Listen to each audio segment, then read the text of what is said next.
بیان کر لیتے ہیں، اس کے بعد آگے پھر بات چلی جائے کہ اسقاط حمل کے حرام ہونے کی جو دلیل ہے یہ قرآن پاک سے ثابت ہے کہ ایک تو فیملی پلاننگ کی بات ہوتی ہے کہ فیملی پلاننگ اور اسقاط حمل کو بعض اوقات خلط ملط کر دیا جاتا ہے، حالانکہ ان دونوں میں نمایاں فرق ہے کہ فیملی پلاننگ کیا ہے، جو اس سے مراد بچوں میں مناسب وقفہ کے لیے ایسے طریقے اختیار کرنا ہے جن سے حمل نہ ٹھہرے، جبکہ اسقاط حمل کا مطلب ہے کہ حمل ٹھہر جانے کے بعد اسے دانستہ ضائع کر دینا۔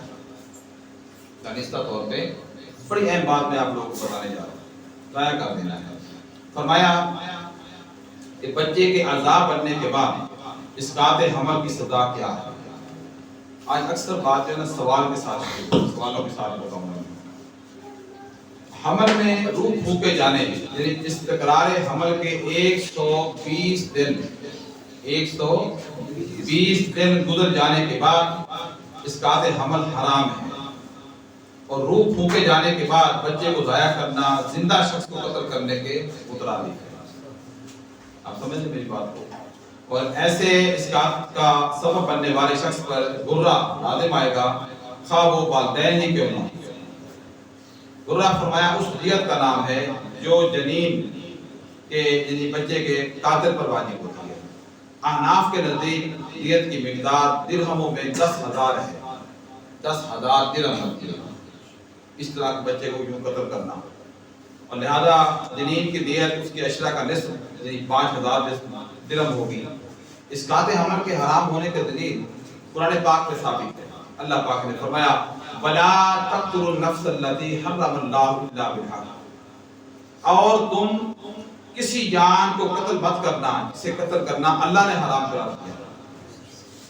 پیٹ کے اندر صورتیں بنانے والا کون ہے؟ اللہ۔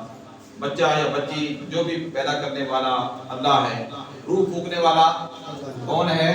اللہ۔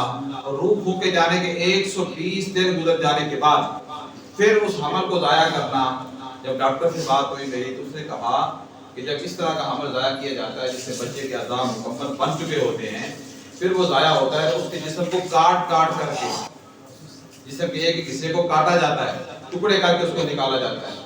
آپ ایمانداری سے بتائیں، ہم اتنے بڑے لوگ سارے بیٹھے ہیں بڑی عمروں والے، کسی ایک کی انگلی کاٹے نہ پہلے پھر دوسری کاٹے، وہ برداشت کر پائے؟ اس کی جان ادھر نکلنا شروع ہو جائے۔ تو جب پیٹ کے اندر 120 دن روح ہو گئے ڈلے ہوئے اور وہ زندہ ہے، وہ حرکت کر رہا ہے، اس حمل کو پھر ضائع کروانا یہ قتل نہیں ہے تو پھر اور کیا؟ اور قتل درد مندانہ انداز سے ہے، بہت یعنی کہ ظلم کے انداز سے ہے۔ نبی کریم صلی اللہ علیہ وسلم نے فرمایا 7 ہلاک کرنے والے گناہوں سے بچو۔ عرض کیا گیا یا رسول اللہ کون سے ہیں وہ 7 گناہ؟ فرمایا کسی چیز کو اللہ کا شریک بنانا، جادو کرنا اور ناحق قتل کرنا، یتیم کا مال کھانا، سود کھانا، جہاد سے بھاگنا اور پاک دامن عورتوں پہ تہمت، جھوٹی تہمت لگانا۔ یہ 7 چیزوں سے آقا صاحب نے منع فرمایا۔ تو لہذا جب پیٹ کے اندر ماں کے پیٹ کے اندر بچہ پیدا ہو جائے، وہ بچی ہو یا بچہ ہو، وہ کس کی مخلوق ہے؟ اللہ کی مخلوق ہے۔ اس کو ضائع کرنا ہے، اس ڈر سے ضائع کرنا کہ پھر بیٹی ہوگی، پھر بیٹی ہوگی۔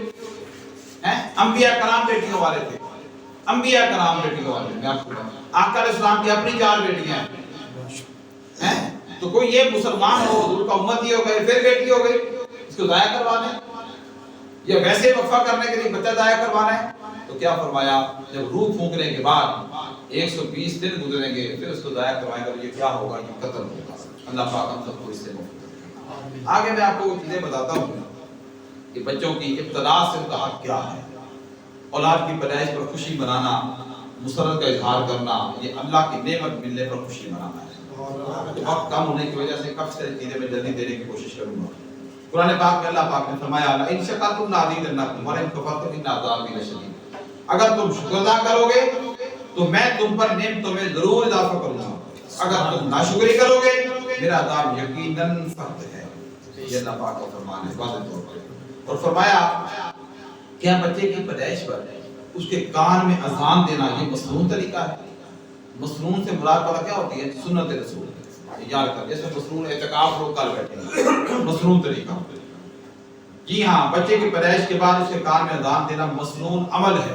حضرت امام حسین نے بیان کیا، رسول اللہ صلی اللہ علیہ وسلم نے فرمایا جس شخص کے ہاں بچے کی ولادت ہوئی اس نے اس کے دائیں کان میں اذان بائیں کان میں اقامت کہی تو اسے ام الصبیان یعنی بچوں کو لاحق ہونے والی مرگی کی بیماری کوئی نقصان نہیں پہنچا سکے۔ ایک بات تو یہاں پہ یہ فائدے کیا گئی نا، اور پھر کیا آقا علیہ السلام نے اپنے نواسوں کے کانوں میں خود اذان کہی؟ جی ہاں، جب رافع فرماتے ہیں انہوں نے رسول اللہ صلی اللہ علیہ وسلم کو دیکھا جب سیدہ فاطمہ کے ہاں حسن بن علی پیدا ہوئے تو آپ صلی اللہ علیہ وسلم نے ان کے کان میں خود اذان کہی، سبحان اللہ، خود اذان کہی، اور پھر فرمایا کہ اذان دینے کا طریقہ کیا ہے؟ بچے کے کان میں اذان دینے کا طریقہ یہ ہے اس کے دائیں کان میں اذان اور بائیں کان میں اقامت کہی جائے، جیسا کہ مسند ابی یعلا میں امام حسین سے مروی ہے، اسے مبارکہ یہ طریقہ ہے، ثابت ہے، جس کے ہاں بچے کی ولادت ہوئی اس نے اس کے دائیں کان میں اذان اور بائیں کان میں اقامت کہی، اس بچے کو اس سفیان یعنی بچوں کو لاحق ہونے والی مرگی کی بیماری کوئی نقصان نہیں پہنچا سکے گی۔ اور فرمایا نومولود جو بچہ پیدا ہوتا ہے اس کے کان میں اذان اقامت کہنے کی حکمت کیا ہے، راز کیا ہے اس کے اندر؟ تو فرمایا نومولود بچہ بیٹا ہو یا بیٹی اللہ تعالیٰ کا عطیہ اور نعمت ہوتا ہے، اس کی پیدائش کے موقع پر اس کے کان میں اذان اور اقامت کہنے کی بہت سی حکمتیں ہیں، ان میں سے چند یہ ہیں۔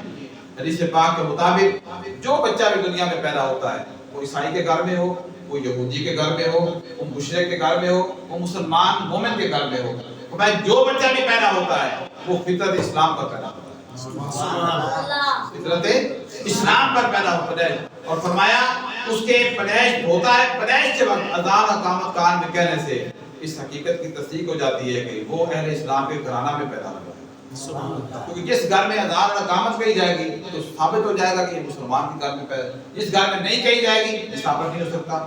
پھر ابو ہریرہ سے مروی آقا علیہ السلام نے فرمایا ہر بچہ فطرت اسلام پر پیدا ہوتا ہے، پھر اس کے ماں باپ اسے یہودی بنا دیں، عیسائی بنا دیں، آگ پرست بنا دیں۔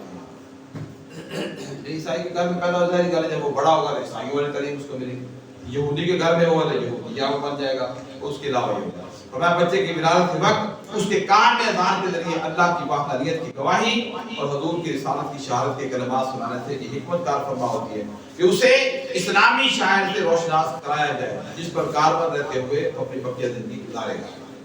آگے گھٹی دینا جب لفظ بولتے ہیں تحنیک، گھٹی دینا کسے کہتے ہیں؟ فرمایا تحنیک عربی زبان کا لفظ ہنک سے ہے جس کا معنی ہے چبا کر نرم کرنا، گھٹی دینا۔ اصطلاحاً تحنیک سے مراد یہ ہے کھجور کو اچھی طرح چبا کر نومولود کی گھٹی دینا یا تالوں سے لگا دینا۔ فرمایا کہ کیا تحنیک یا گھٹی دینا سنت رسول ہے؟ کیا یہ آقا علیہ السلام بھی عمل بجا لائے؟ فرمایا جی ہاں، تحنیک گھٹی دینا حضور کی سنت مبارکہ سے ثابت ہے۔ حدیث طریقہ فرماتی ہیں رسول اللہ کے پاس نومولود بچے لائے جاتے تھے، جو بھی بچہ پیدا ہوتا حضور کی بارگاہ میں لایا جاتا، آپ ان کے لیے برکت کی دعا بھی فرماتے، انہیں گھٹی بھی دیا کرتے تھے۔ سبحان اللہ۔ ابو موسیٰ اشعری وہ روایت کرتے ہیں کہ میرے ہاں بیٹا پیدا ہوا، میں اسے لے کر حضور کی بارگاہ میں حاضر ہوا، آپ نے اس کا نام ابراہیم رکھا، اسے کھجور کی گھٹی دی، گھٹی سے شرفیاب فرمایا، اس کے لیے برکت کی دعا کی اور مجھے واپس ادا کر دیا۔ اپنے بیٹے کے بارے میں پورا عمل بتا رہے ہیں۔ اب تحنیک جسمانی اور روحانی لحاظ سے بچے پر کیا اثرات مرتب کرتی ہے؟ میں ہر سوال کے نا ایک ایک حدیث کوشش کر رہا ہوں دینے کی، ورنہ تین چار ہیں، امید آپ ایک کسی سمجھ رہے ہوں گے بات کیا ہے۔ اب جو گھٹی دینا ہے فرمایا اصل میں کیا ہوتا ہے؟ جو بچہ پیدا ہوتا ہے تحنیک سے بچے کے منہ اور زبان کے عضلات، رگیں اور اعصاب متحرک ہو جاتی ہیں، اس سے کیا ہوتا ہے؟ اس میں دودھ پینے کی صلاحیت پیدا ہو جاتی ہے۔ جدید تحقیق کے مطابق پیدائش کے فوری بعد نومولود کے تالوں پر سب سے پہلے لگایا جانے والا میٹھا مواد اسے ذہنی امراض سے بچانے میں معاون ثابت ہوتا ہے۔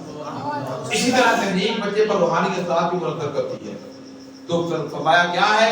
کسی کو بھی گھٹی دینا ہو یا بچے کو دلوانی ہو کسی نیک شخص سے دلوائی جائے، اس پر اثرات پیدا ہوتے ہیں نا، ان کو فائدہ ہوتا ہے۔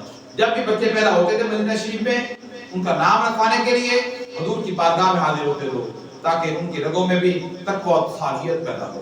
تو آپ صلی اللہ علیہ وسلم اس نومولود کے منہ میں اپنا لاب دہن بھی ڈالتے جو اس بچے کے پیٹ میں سب سے پہلے جو چیز پہنچتی وہ آپ کا مبارک لاب دہاں ہوتا تھا. یعنی آپ کھجور منگواتے تھے، اس کو منہ میں چباتے تھے، جب وہ نرم ہو جاتے نکال کے بچے کو تالوں کے اندر لگا دیتے.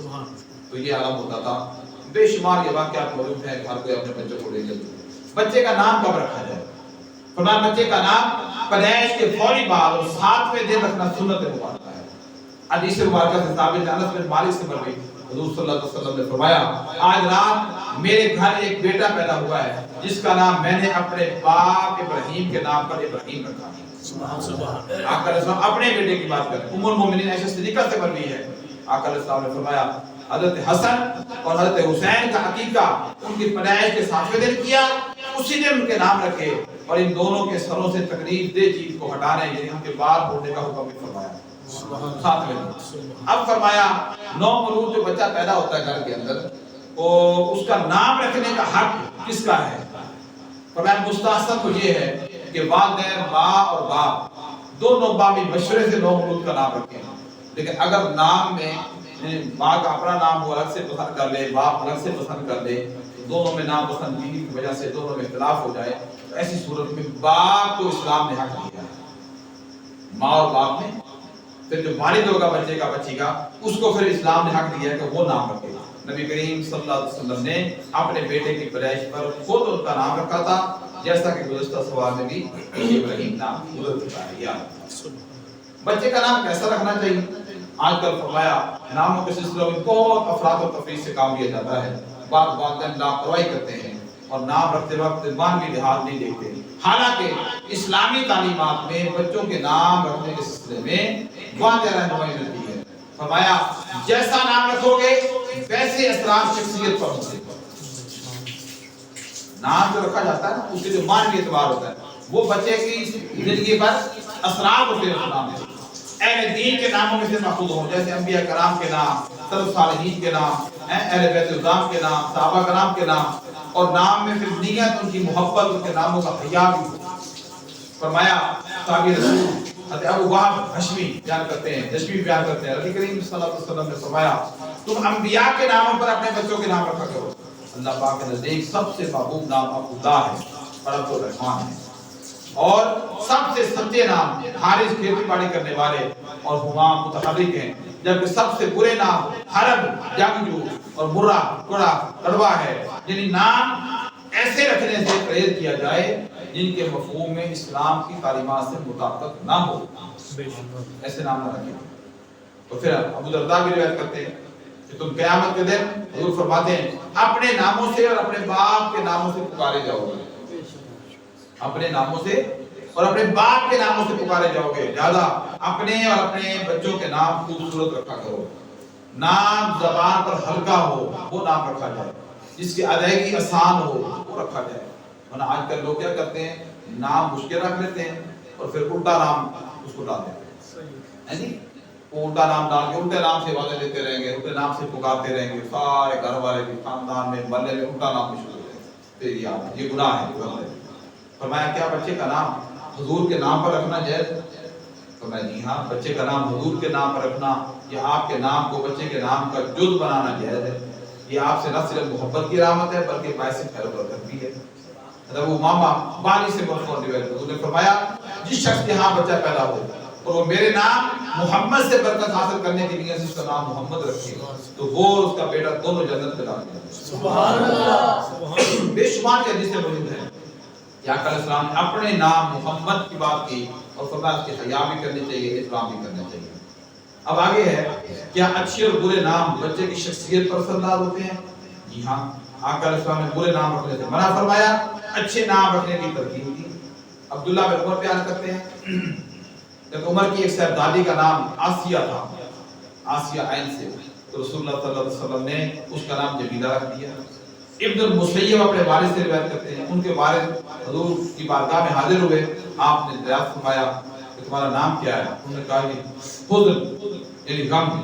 آقا علیہ السلام نے فرمایا انت السحر، نہیں بلکہ تم سحر ہو.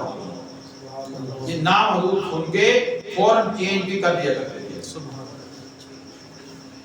اس کے بعد شریعت میں نام بگاڑنے کی ممانعت آئی ہے کہ جی ہاں بچوں کو مغربی طرز پر یا مسخ شدہ ناموں سے نہیں پکارنا چاہیے. مثلا محمد کی جگہ محمد، سلیمان کی جگہ سلی، اس طرح فاطمہ کی بجائے فتی وغیرہ. شریعت میں اس طرح کا نام بگاڑنے کی ممانعت ہے. قرآن پاک میں ہے ولا تنابزوا بالالقاب، اور نہ ایک دوسرے کے برے نام رکھا کرو. قرآن کہتا ہے برے نام نہ رکھو ایک دوسرے کے، اصل نام رکھا جائے، پورا نام پکارا جائے. شریعت کی روح سے نو مولود کے سر کے بال کب اتارنے چاہیے؟ فرمایا نو مولود کی پیدائش کے 7ویں دن اس کا سر منڈوانا سنت رسول ہے. عائشہ صدیقہ رضی اللہ تعالیٰ فرماتی ہیں رسول اللہ صلی اللہ علیہ وسلم نے حسن اور حسین کا عقیقہ ان کی پیدائش کے 7ویں دن کیا. اسی دن ان کے نام رکھے اور ان دونوں کے سروں سے تقریر دی تھی. اسی دن کرایا تھا. 7واں دن تھا عقیقے کا بھی، نام کا بھی اور بال منڈوانے کا بھی. اب فرمایا کیا نو مولود کے بالوں کے بدن کے برابر صدقہ کرنا ضروری ہے؟ یہ کام تو ہم پہلے کر رہے ہیں، مگر اس میں یہ تصدیق ہے کہ واقعی آقا صلی اللہ علیہ وسلم کا یہ طریقہ ہمارے نبی کا طریقہ ہے. جی ہاں فرمایا نو مولود کے بالوں کے بدن کے مطابق صدقہ کرنا جائز اور مستحب ہے. علی بن ابی طالب رضی اللہ عنہ سے مروی رسول اللہ صلی اللہ علیہ وسلم نے حسن کی طرف سے عقیقے میں ایک بکری ذبح کی اور فرمایا فاطمہ ان کے سر کے بال اتارو اور ان بالوں کا وزن کر کے اتنے وزن کی چاندی خیرات کر دو. لہذا ہم نے ان کے بالوں کا وزن کیا، بال 1 درہم کے برابر تھے یا 1 درہم سے کچھ کم تھے، اس کے برابر چاندی صدقہ کر دی. اور آگے بھی اسی بات کی ہے. اور آگے عقیقہ کسے کہتے ہیں؟ شرع عقیقہ کب کرنا چاہیے؟ فرمایا سلیمان بن عامر النسبی کہتے ہیں انہوں نے رسول اللہ صلی اللہ علیہ وسلم کو فرماتے سنا کہ بچہ کے پیدا ہونے پر عقیقہ اس کا حق ہے، تم اس کی طرف سے صدقہ کے جانور کا خون بہاؤ، اس سے مصائب و عذاب دور کرو. جب عقیقہ ہو جائے گا تو بچے سے کیا ہوگا؟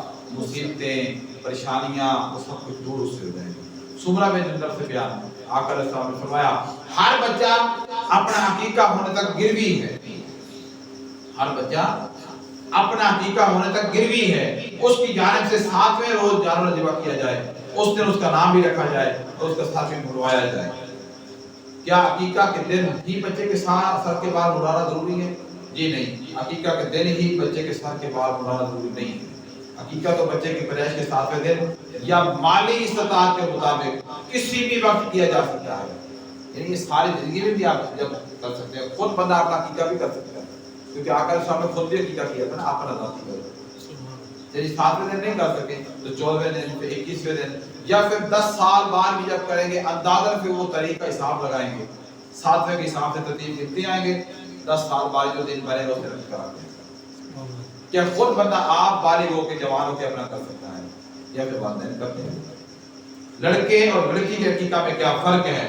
فرمایا لڑکی اور لڑکے کے عقیقہ میں فرق یہ ہے لڑکی کی طرف سے عقیقہ میں 1 بکری یا بکرا، جبکہ لڑکے کی طرف سے 2 بکریاں یا بکرے ذبح کیا جائے. جیسا کہ فرمایا حضرت ام کلثوم سے مروی ہے انہوں نے آقا علیہ السلام سے عقیقہ کے بارے میں سوال کیا. آپ نے فرمایا لڑکے کی طرف سے 2 بکریاں اور لڑکی کی طرف سے 1 بکری ہے، ان کا نر یا مادہ ہونا کچھ نقصان نہیں دیتا. بکریاں بھی ہو سکتی ہیں، بکرے بھی ہو سکتے ہیں.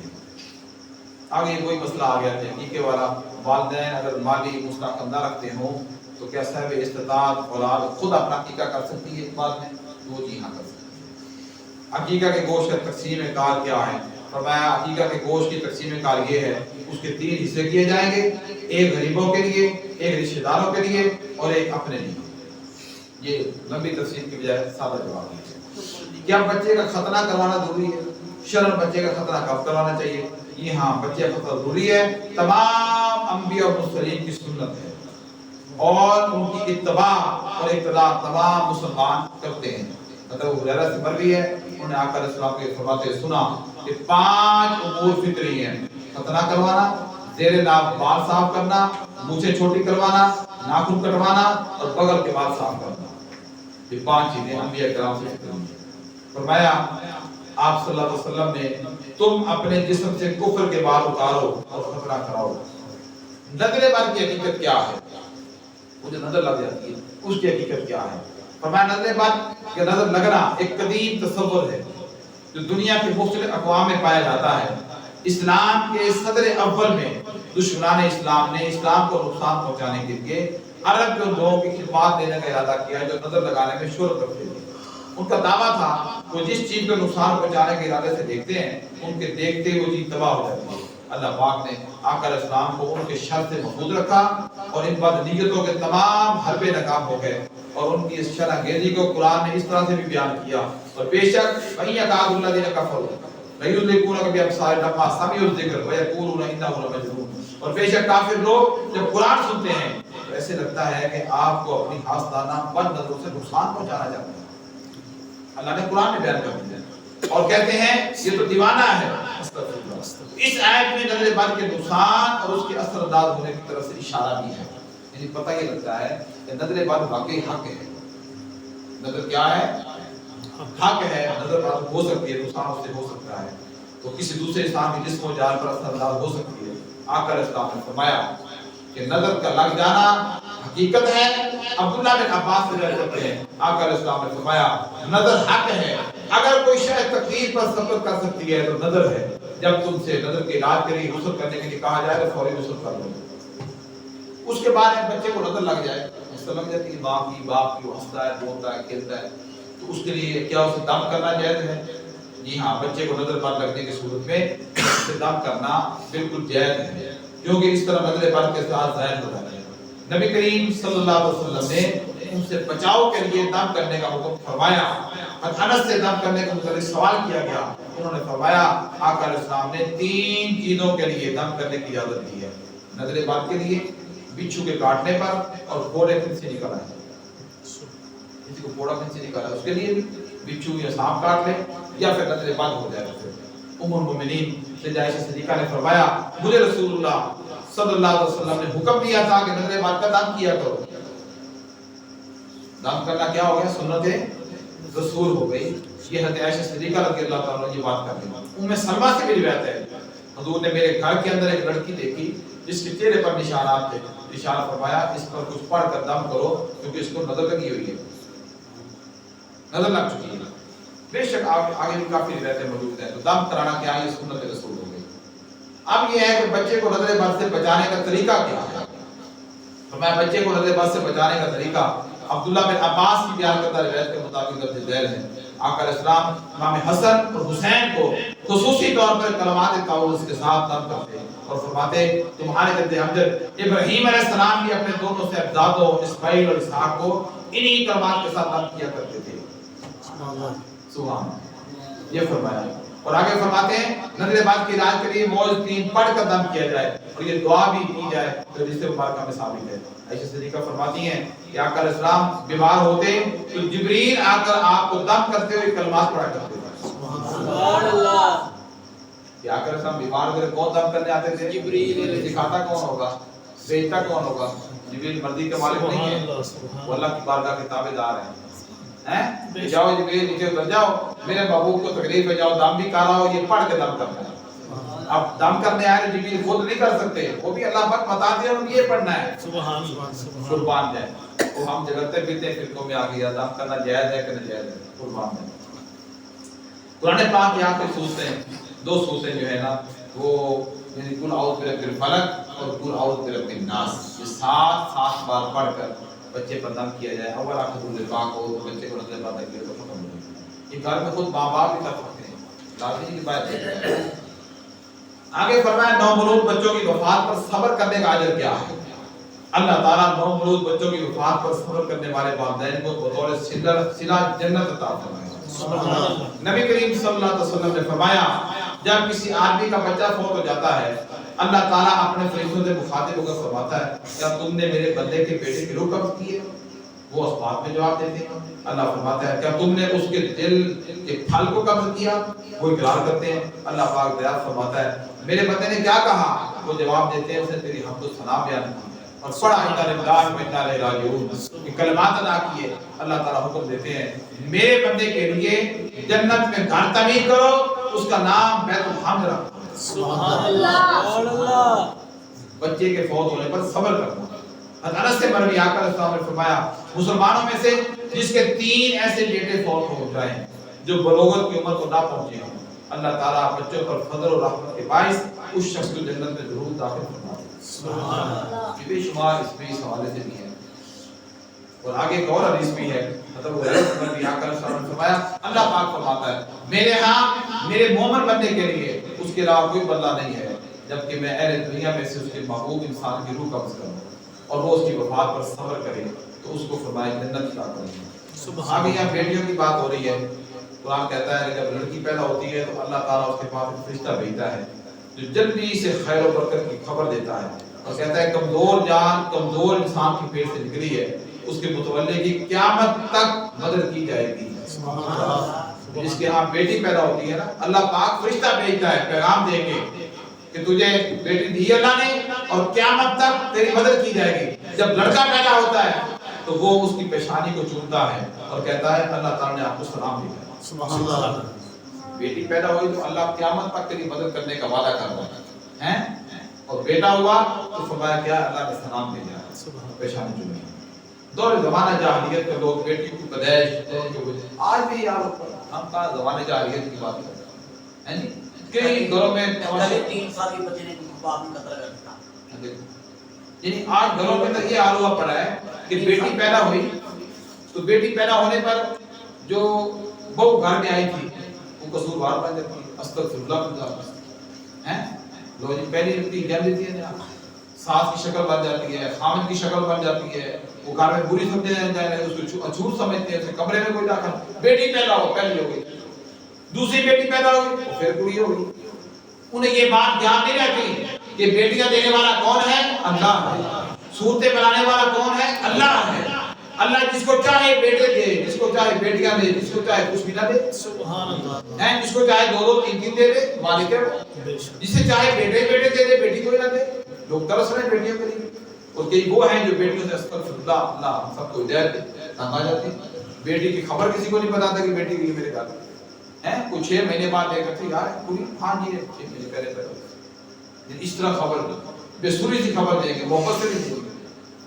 مگر یاد رکھنا بیٹی کو رحمت کو کہا گیا، بیٹی اللہ کی رحمت ہے۔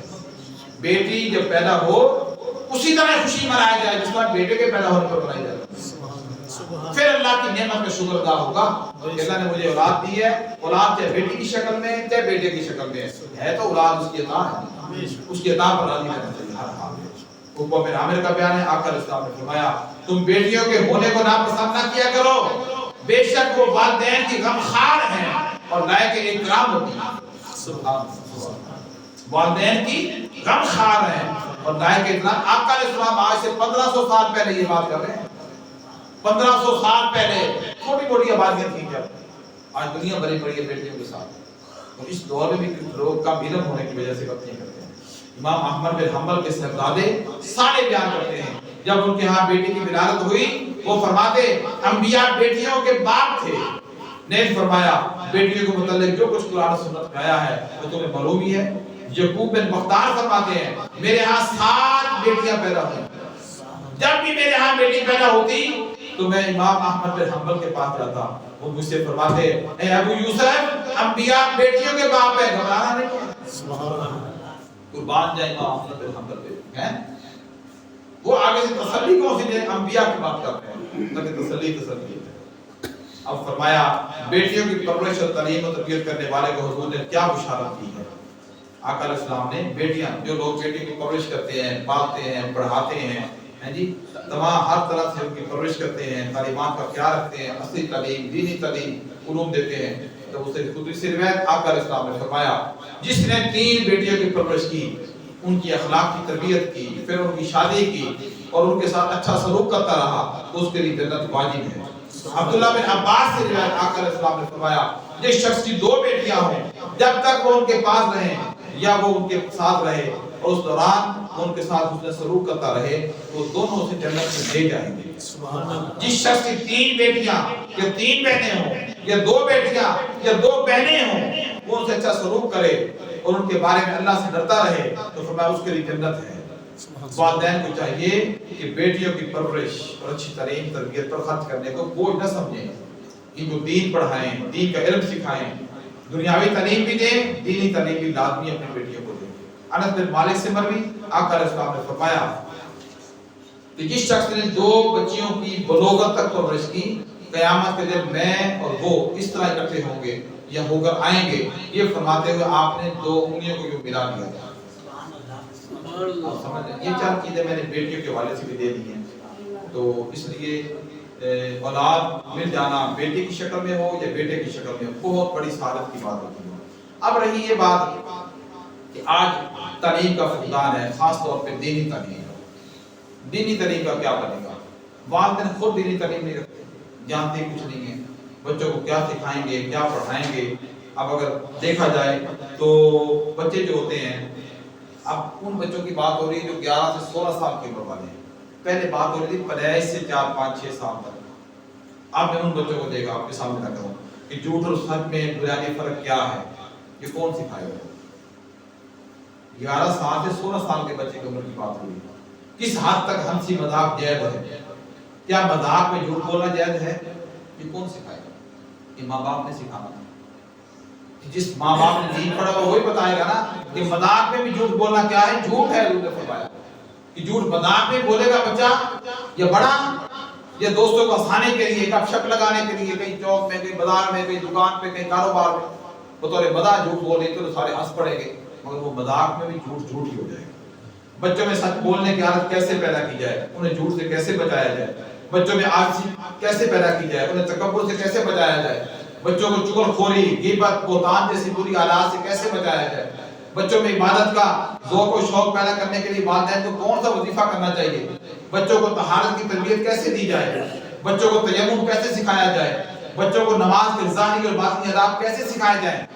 یہ وہ بچے ہیں جو 11 سال سے 16 سال کی عمر کی بات ہو رہی ہے، غور کریں تو بچوں کو نماز کے ظاہری اور باطنی آداب، بچوں کو نماز میں کون سی 10 صورتیں ترتیب سے پڑھانا سکھائی جائے، معذور بچے کو نماز کیسے ادا کر سکتے ہیں، معذور بچوں کو نماز قصر پڑھنا کیسے سکھائی جائے، والدین دوران سفر بچوں کو مختلف سواریوں پر نماز پڑھنا کیسے سکھائیں گے، بھئی تبھی سکھائیں گے کچھ پلے ہو۔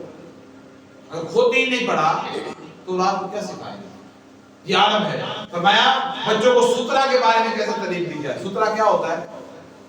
سترہ نمازی کے آگے جو رکھتے ہیں، یہ تھوڑے اصل میں نے بتایا نمازی کے آگے رکھتے ہیں۔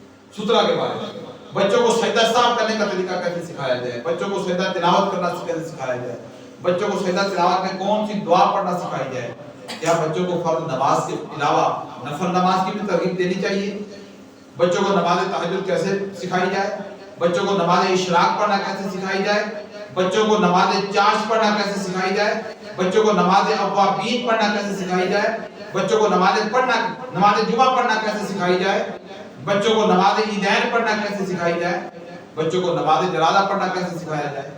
جو 11 سال کی 16 سال کی عمر کی بات ہو رہی ہے، آپ غور کریں۔ بچوں کو نماز استخارہ پڑھنا کیسے سکھائی جائے، بچوں کو صلاۃ و تسبیح پڑھنا کیسے سکھائی جائے، بچوں کو نماز حاجت پڑھنا کیسے سکھائی جائے۔ کیا بچوں کو مرد اور عورت کی نماز میں فرق بتانا چاہیے؟ فرمایا لڑکیوں کو ایام مخصوصہ میں عبادت کے احکام کیسے سکھائے جائیں، لڑکوں کو نپاکی کی صورت میں شرعی احکام کیسے سکھائے جائیں، لڑکوں کو اذان اور اس کے کلمات کے ادائیگی کا طریقہ کیسے سکھایا جائے، لڑکوں کو باجماعت نماز ادا کرنے کے احکامات کیسے سکھائے جائیں، لڑکیوں کو کیسا لباس پہننا چاہیے، لڑکوں کو کیسا لباس پہننا چاہیے، بچے کا نیا لباس پہنتے ہوئے کون سی دعا پڑھنی چاہیے، بچوں کو جوتا پہننے کے آداب کیسے سکھائے جائیں، کیا کسی گھر کے اندر داخل ہونے سے پہلے اجازت لینا ضروری ہے، بچوں کو مریض کی خبر لینے کے آداب کیسے سکھائے جائیں، بچوں کو تغذیت کے آداب، یعنی تغذیت کس سے کرنا اس کے آداب کیسے سکھائے جائیں۔